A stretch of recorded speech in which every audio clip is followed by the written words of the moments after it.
విద్యార్థి దశ నుంచే రాజకీయాల్లో చురుగ్గా ఉంటూ ఎమర్జెన్సీ సమయంలో జైలు జీవితాన్ని గడిపి ఎమ్మెల్యే నుంచి భారత ఉపరాష్ట్రపతి దాకా ఎన్నో పదవుల్లో తనదైన శైలిలో రాణించిన తెలుగు నేత ముప్పవరపు వెంకయ్య నాయుడు పద్మవిభూషణ్ అవార్డుకు ఎంపిక కావడం తెలుగు జాతికి గర్వకారణం.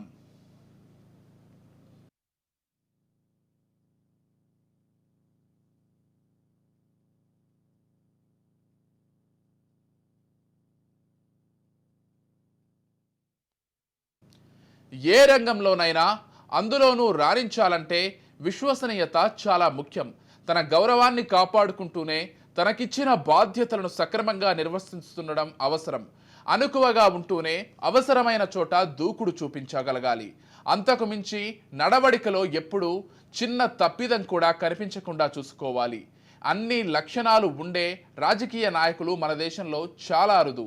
అందులోనూ సమకాలీన రాజకీయాల్లో మన తెలుగు రాష్ట్రాల్లో అలాంటి రాజకీయ నాయకుడు ఎవరు అని అడిగితే ఎక్కువ శాతం మంది ఖచ్చితంగా చెప్పే పేరు ముప్పవరపు వెంకయ్య నాయుడు. అచ్చ తెలుగు నడవడిక, స్వచ్ఛమైన చిరునవ్వు, సాంప్రదాయపు పంచకట్టు, చూడగానే ఎవరినైనా కట్టిపడేసే రూపం. మాటల్లో తేట తెలుగు తీయదనం, స్పష్టమైన వాచికం, గంభీరమైన కంఠస్వరం, వీటికి తోడు విశ్వసనీయతకు, నిజాయితీకి నిలువుటద్దం వెంకయ్య నాయుడు.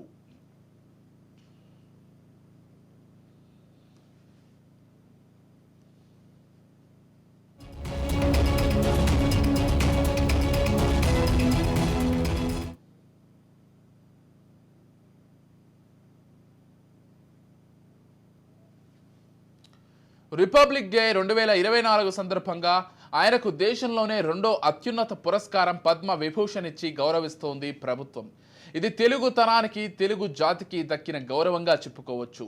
తెలుగు జాతి గౌరవించే నాయకుడు, విద్యార్థి రాజకీయాల నుంచి పద్మ విభూషణ్ వరకు ఎదిగిన వెంకయ్య నాయుడు సుదీర్ఘ రాజకీయ జీవితంలో ఎమ్మెల్యే దశ నుంచి దేశ ఉపరాష్ట్రపతి వరకు ఆయన చూడని పదవి లేదు. ఏ పదవిలో ఉన్నా తాను నమ్మిన సిద్ధాంతాన్ని వదల్లేదు. ఎంతటి కష్టంలోనైనా తాను ఉన్న పార్టీని వీడలేదు.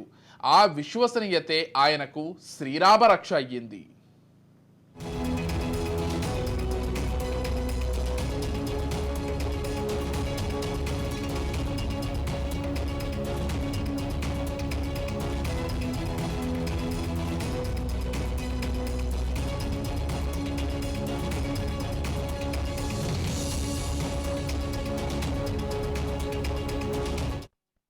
వెంకయ్య నాయుడు 1949 జూలై 1న ఆంధ్రప్రదేశ్లోని నెల్లూరు జిల్లా చెవటపాలెంలో రంగయ్య నాయుడు, రమణమ్మ దంపతులకు జన్మించారు.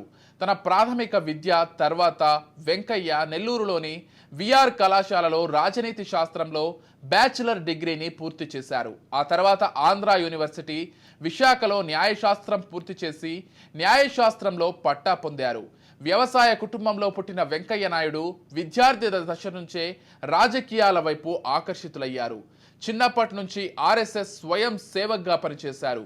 దీంతో క్రమశిక్షణ, నైతిక విలువలతో కూడిన జీవితానికి అలవాటు పడ్డారు.